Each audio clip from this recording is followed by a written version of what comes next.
부산 조정지역 지정 1년 약발 안 먹혔다 라고 하네요. 이거 오늘자 기사더라고요.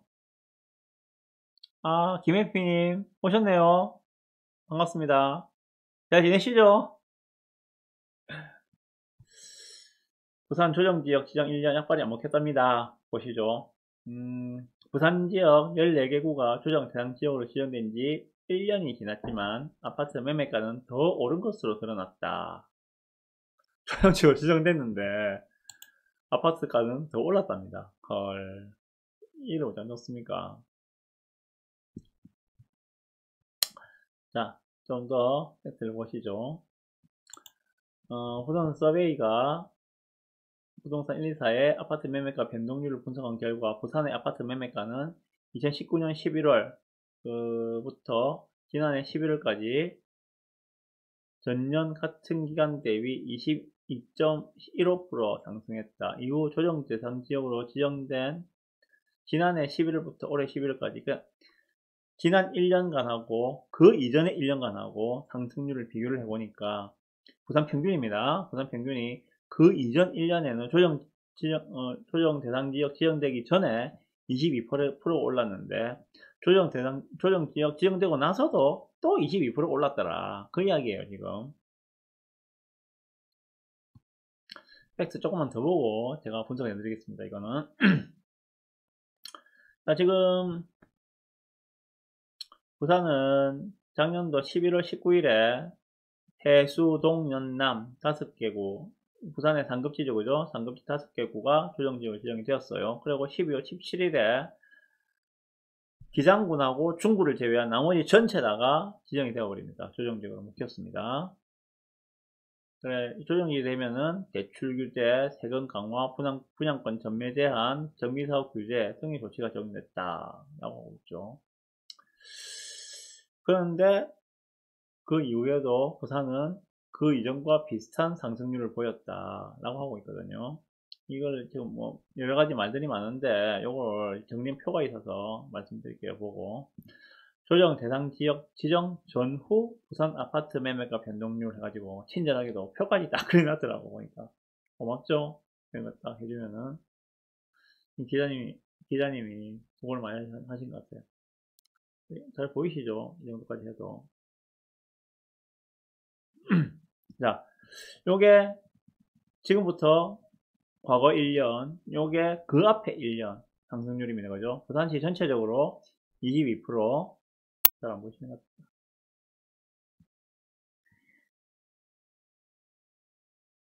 22%? 똑같이 상승한 것 같아요. 그런데 그 와중에도 지금 좀 구분해서 보실 게 있습니다. 연제구 같은 경우에는 조정지역 지정되고 나서 더 많이 올랐어요. 그죠? 그 전보다 더 많이 올랐습니다. 자, 기준을 어디로 볼 건가? 해운대를 놓고 봅시다. 해운대 상승률은 지금 부산 평균이 22인데 해운대는 36, 28이 나왔거든요. 뭐 부산의 최상급 입지답게 상승률을 보이고 있죠. 지금 여기는 해운대는 해운대하고 수영은 같은 바운드를 봅시다. 해운대하고 수영하고 뭐 굳이 뭐 분리할 필요가 있겠습니까? 해운대 수영 같은 바운드를 보고 해운대만 볼게요. 36이고 28입니다. 그죠? 부산 평균보다는 훨씬 높습니다. 이게 바로 상급지의 위력입니다. 그죠? 최상급지는 해운대는 이렇게 상승했어요. 동래구만 봅시다. 그러면은 동래구는 20, 20 부산 평균 정도의 상승률을 보였다. 그죠? 자, 그 다음에 연제구는 16, 18 요거는 부산 평균보다 좀 낮은 상승률을 보였다. 그죠? 부산 평균이 20이란 말은 지금 해운대가 다 끌고 갔다는 이야기예요. 사실상 해운대가 이 상승률이 높으니까는 부산 평균이 높아진 거지. 해수동 연남에서 그 동네는 뭐 부산 평균 정도 따라갔다 치더라도 좀 낮습니다만은 연제구하고 이 남구도 평균치보다 조금 더 나왔네. 연제구가 평균보다 좀 적게 나왔고 나머지는 대부분 다 평균보다 적게 상승했다는 이야기거든요. 해운대가 다 끌고 갔다는 이야기입니다. 자, 그런데 해운대를 보시면은 조정지역 지정되고 나서도 28%의 상승률을 보였다. 그 앞에 지정되기 전에는 36%의 상승률을 보였다. 어마어마하죠. 지금 하급지 한번 봅시다. 그러면은 예를 들어서 뭐 사상구 같은 경우에는 지정되기 전에는 2.8, 한 3% 올랐어요. 그죠? 근데 조정지역 지정되고 나서는 11% 올랐어요. 자, 제가 드리고 싶은 말씀은, 이게 조정지역 유무가 지금 문제가 아닙니다. 조정지역 유무가 문제가 아니고, 여기서 제가 드리고 싶은 말씀은 뭔가면은, 자, 2019년부터 11월부터 사실상 뭐 본격적으로 상승했다고 봅시다. 부산장이 2019년 사실은 하반기 들으면서부터 이제 상승을 시작했으니까는 이때부터 본격적으로 상승했다고 보셔도 되는데, 상승장 초반부에 많이 오른 데와 2년 동안을 볼 때 반 잘라서 앞에 전반부에 많이 오른 데가 어디인지, 후반부에 많이 오른 데가 어디인지, 전체적인 상승폭은 얼마나 되는지 이걸 보셔야 된다는 거예요. 요거는 제가 지금 특집 자료로 준비를 하고 있는데, 요거 준비된 대로 한번 제가 공개를 해서 같이 분석해 드릴게요. 여기서 간단하게 한번 보세요. 부산 평균적으로는 뭐 전반전, 후반전 2년 했다가 1년 나눴을 때 똑같다고 이야기하고 있는데, 그 상급지로 갈수록 보면은 그 연제구하고 동래구는 전반전, 후반전이 상승률이 거의 비슷하게 나옵니다. 그죠? 맞죠? 그런데 지금 해운대구 같은 경우는 전반이 상승이 좀 더 강하게 나왔죠. 그죠? 북구도 뭐 전반하고 후반이 거의 비슷하고, 뭐 금정구는 후반이 좀 강하다. 그죠? 제가 드리신 말씀은 이 아래쪽 보십시오. 영도구나 사상구, 사하구 같은 경우, 특히 사하구 같은 경우 보십시오. 전반에 3.5% 올랐어요. 후반에 15% 올랐어요. 조정 유무와 상관없이 지금 오른 게, 자, 뭔 말인가 하면은, 중상급지일수록 상승장 초반에 상승률이 크더라고요. 그런데 하급지일수록 중상급지가 간 뒤에, 어느 정도 상승한 뒤에 상승이 올라간다고요. 그 제가 말하는 파동의 원리에 의한 퍼지는 키 맞추기 효과가 되겠죠. 해운대구나 그 중상급지가 먼저 확 치고 올라가니까는 그 하급지인 사상구나 사하구하고 갭이 너무 많이 벌어졌어. 얘가 많이 올라갈 때 얘는 조금밖에 안 올라갔거든. 그러다 보니까는 시간이 지나니까는 얘도 올라가지만 얘는 상승률이 조금 더 더디고 얘는 더 확 올라가더라. 그래서 어느 정도 갭을 또 맞춰 나가더라. 이 원리거든요. 이걸 말씀드리고 싶어서 가져온 겁니다. 이 기사는 지금. 조정 지역에 뭐 상관없이 올랐다. 이게 중요한 게 아니고, 제가 이 말씀을 드리고 싶어서 가져온 거예요. 부산 지역에 지금 상승한, 이 표로 증명할 수 있는데, 그죠? 중상급지가 물론 상급지가 상승률이 더 높고 탄력이 좋기 때문에 더 많이 상승합니다. 중급지도 거의 비슷하게 시점에 상승을 하는데 상승 탄력은 조금 낮습니다. 그런데 하급지는 시간이 한참 지나서 상승을 비로소 시작을 하더라. 그런데 그 탄력성은 좀 매섭더라. 이렇게 정리를 하시면 될 것 같아요. 부산에 지금까지 2년 동안의 상승 흐름은 그런 모습을 보여왔습니다. 지금 이 기사에서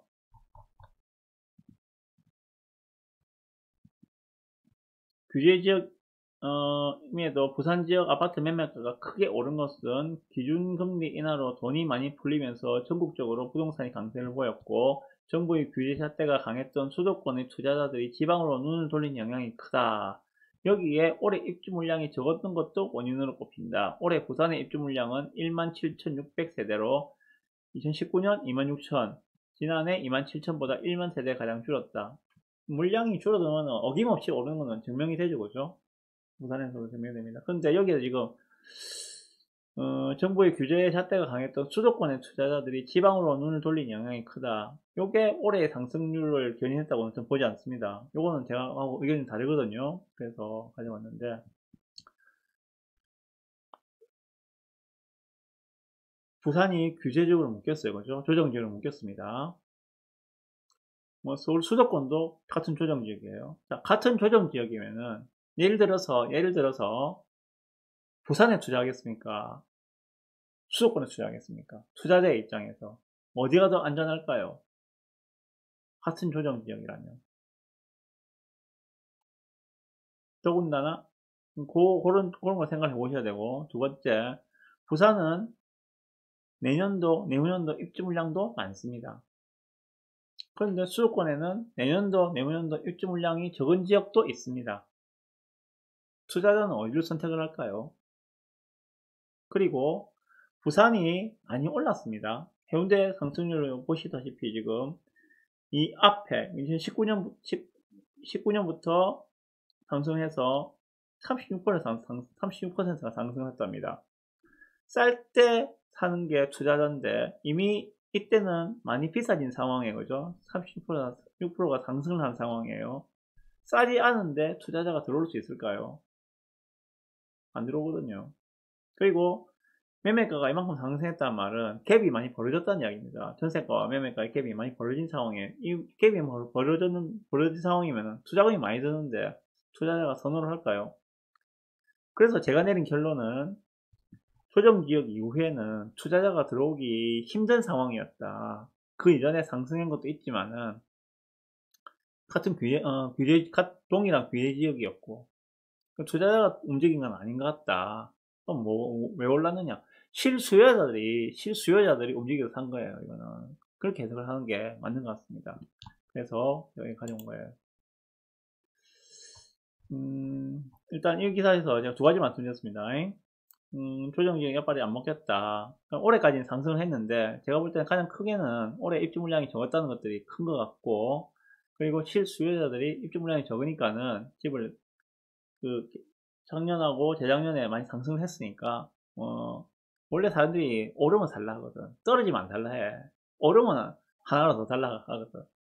옛날에 그 주식 많이 해본 분 아시지 않습니까? 주식 해본 분들. 뭐 몇 배씩 상승할 때 꼭 보면은 막판에 살라고 해.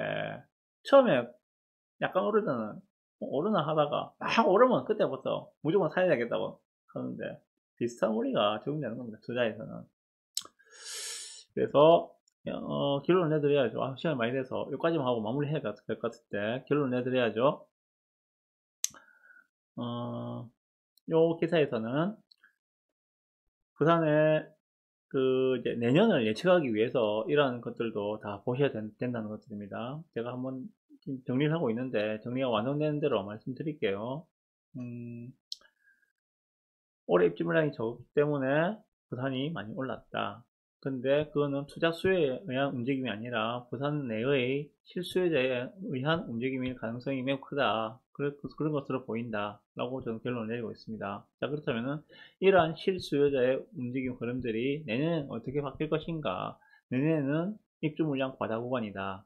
그럼 입주 물량 과다 구간에는 필연적으로 전세가 힘을 못 쓴다.